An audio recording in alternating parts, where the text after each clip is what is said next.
Friends, ఈ వీడియోలో నేను మీకు ఆధార్ కార్డ్ని ప్లస్ పాన్ కార్డ్ని ఎలా లింక్ చేయవచ్చో చెప్తాను. ఏంటంటే ఒక రూల్ వచ్చింది సెంట్రల్ గవర్నమెంట్ ద్వారా. ఆ రూల్ ప్రకారం ఏంటి అంటే మీరు కంపల్సరీ మీ ఆధార్ కార్డ్ని పాన్ కార్డ్ని లింక్ చేసుకోవాలి. లేకపోతే మీరు నెక్స్ట్ ఇయర్ నుంచి మీ దగ్గర ఉన్న పాన్ కార్డ్ ఏదైతే ఉందో అది పని చేయకుండా పోతుంది. ఎందుకు తెచ్చారు అంటే ఈ రూల్, చాలామంది దగ్గర 4-5 పాన్ కార్డ్స్ ఉంటుంటాయి. ఏంటంటే వాళ్ళు ట్యాక్స్ నుంచి తప్పించుకోవడానికి 4-5 పాన్ కార్డ్స్ తీసి పెట్టుకుంటూ ఉంటారు. సో దాన్ని అరికట్టడానికి సెంట్రల్ గవర్నమెంట్ ఈ రూల్ అనేది తీసుకొచ్చింది. సో కంపల్సరీ మీరు మీ పాన్ కార్డ్ని ఈ ఆధార్ కార్డ్ని లింక్ చేసుకోవాల్సి ఉంటుంది. సో దానికి చూడండి, పెద్ద కష్టమేం కాదు. మీరు గూగుల్ ఓపెన్ చేసుకున్న తర్వాత ఇక్కడ ఈ ఫిల్లింగ్ అని టైప్ చేయండి.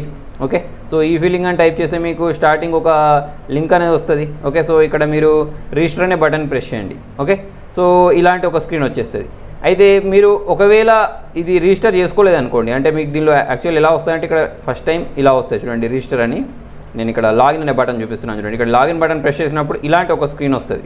ఓకే, ఆల్రెడీ మీ దగ్గర యూజర్ ఐడి ఉన్న పాస్వర్డ్ ఉందనుకోండి, ఆల్రెడీ మీరు ట్యాక్స్ పే చేస్తున్న వాళ్ళైతే మీకు ఆల్రెడీ యూజర్ ఐడి ఉన్న పాస్వర్డ్ ఉంటుంది. ఓకే, మీరు సీఏ దగ్గర నుంచి అయినా సరే మీరు దాన్ని తీసుకోవచ్చు. సో ఆ యూజర్ ఐడి పాస్వర్డ్ ఇచ్చేసి మీరు లింక్ చేసుకోవచ్చు. లేదా మీరు ఫస్ట్ టైం అయితే మాత్రం మీరు ఏం చేయాలి అంటే ఇక్కడ రిజిస్టర్ నౌ అనే బటన్ ఉంటుంది. ఓకే, సో మనం ఇక్కడ రిజిస్టర్ నౌ బటన్ ప్రెస్ చేస్తే మీకు ఇటువంటి ఒక స్క్రీన్ వస్తుంది.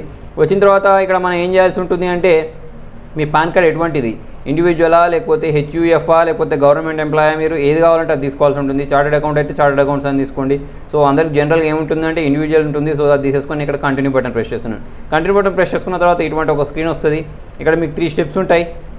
ఫస్ట్ స్టెప్లో మీకు బేసిక్ ఇన్ఫర్మేషన్, సెకండ్ స్టెప్లో రిజిస్ట్రేషన్ సంబంధించిన ఫామ్ వస్తుంది, దాన్ని ఫిల్అప్ చేసి రిజిస్ట్రేషన్ సక్సెస్ఫుల్ అని ఒక మెసేజ్ వస్తుంది అన్నట్టు. సో దానికోసం మీరు ఏం చేయాలి, మీ దగ్గర ఉన్న పాన్ కార్డ్ నెంబర్, మీ పాన్ కార్డ్లో సర్నేమ్ ఎలా ఉంటుంది, ఫస్ట్ నేమ్ లాస్ట్ నేమ్ ఎలా ఉంటుందో అలా ఇచ్చేయండి, మీ డేట్ ఆఫ్ బర్త్ ఇచ్చేయండి. ఓకే, ఇచ్చేసి కంటిన్యూ బటన్ ప్రెస్ చేస్తే మిమ్మల్ని నెక్స్ట్ స్క్రీన్కి తీసుకెళ్తుంది. నెక్స్ట్ స్క్రీన్లో మీరు ఏంటంటే ఈ ఫామ్ మొత్తం ఫిల్అప్ చేసేయండి. మళ్ళీ మీకు చూడండి థర్డ్ స్టెప్లోకి వెళ్ళిన తర్వాత ఇటువంటి ఒక స్క్రీన్ వస్తుంది. యాక్చువల్ ఏంటంటే నేను ఇది ఆల్రెడీ ఫిల్అప్ చేసేసాను. సో మీకు నేను ఫిల్అప్ చేసిన స్క్రీన్ షాట్స్ మాత్రమే చూపిస్తున్నాను. ఓకే, సో ఇలా మీకు ఒక లాస్ట్ స్క్రీన్ అంటే మనకు థర్డ్ స్క్రీన్ ఉంది చూసారా, రిజిస్ట్రేషన్ సక్సెస్ఫుల్లీ అని, అక్కడ ఇలాంటి ఒక స్క్రీన్ వస్తుంది. వచ్చిన తర్వాత ఏమవుద్దంటే మీ మొబైల్కి ఒక ఓటీపీ వస్తుంది. ఓకే, తర్వాత వచ్చేసి మీ మెయిల్కి కూడా ఒక లింక్ వస్తుంది. ఓకే, ఆ మెయిల్ లింక్ని క్లిక్ చేయాలి. మెయిల్కి వచ్చిన లింక్ని క్లిక్ చేయాలన్నట్టు. చూడండి, ఇటువంటి ఒక లింక్ అనేది వస్తుంది మీకు.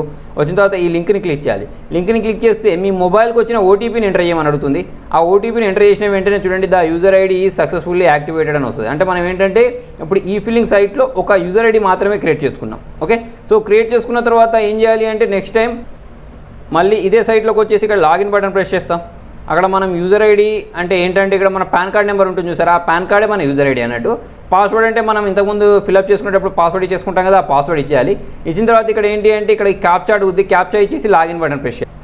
లాగిన్ బటన్ ప్రెస్ చేసిన వెంటనే మీ దగ్గర ఇటువంటి లింక్ ఆధార్ అని వస్తుంది చూడండి. Once Aadhaar pan linking is completed you can verify your return using Aadhaar if your mobile is registered with Aadhaar. ఇట్లా ఉంది కదా, ఇట్లాంటిది ఒక స్క్రీన్ వస్తుంది మీకు. ఓకే, సో మనం ఇక్కడ ఏం చేయాల్సి ఉంటుంది అంటే చూడండి, ఇక్కడ మళ్ళీ మన దగ్గర ఉండే పాన్ కార్డ్ డీటెయిల్స్ అంటే మన పాన్ కార్డ్ మీద ఏ నేమ్ అయితే ఉంటుందో ఆ నేమ్, దాని మీద ఉన్నట్టు సేమ్ డేట్ ఆఫ్ బర్త్, తర్వాత వచ్చేసి ఇక్కడ మీరు అదే మేల్ అయితే ఫీమేల్, ఫీమేల్ అయితే ఫీమేల్, తర్వాత వచ్చేసి ఇక్కడ మీ ఆధార్ నెంబర్ ఇవ్వాల్సి ఉంటుంది. ఓకే, సో ఈ ఆధార్ నెంబర్ ఇచ్చేసి ఈ క్యాప్చా అనేది ఏదైతే ఉందో ఇక్కడ టైప్ చేసేసుకున్న తర్వాత లింక్ నౌ అనే బటన్ ప్రెస్ చేసిన వెంటనే చూడండి ఇలాంటి ఒక మెసేజ్ అనేది వచ్చేస్తుంది మీ దగ్గర, Aadhaar pan linking is completed successfully. ఇలా వచ్చింది అంటే మీ ఆధార్ కార్డ్ అనేది లింక్ అయిపోయిందని అర్థం. ఓకేనా.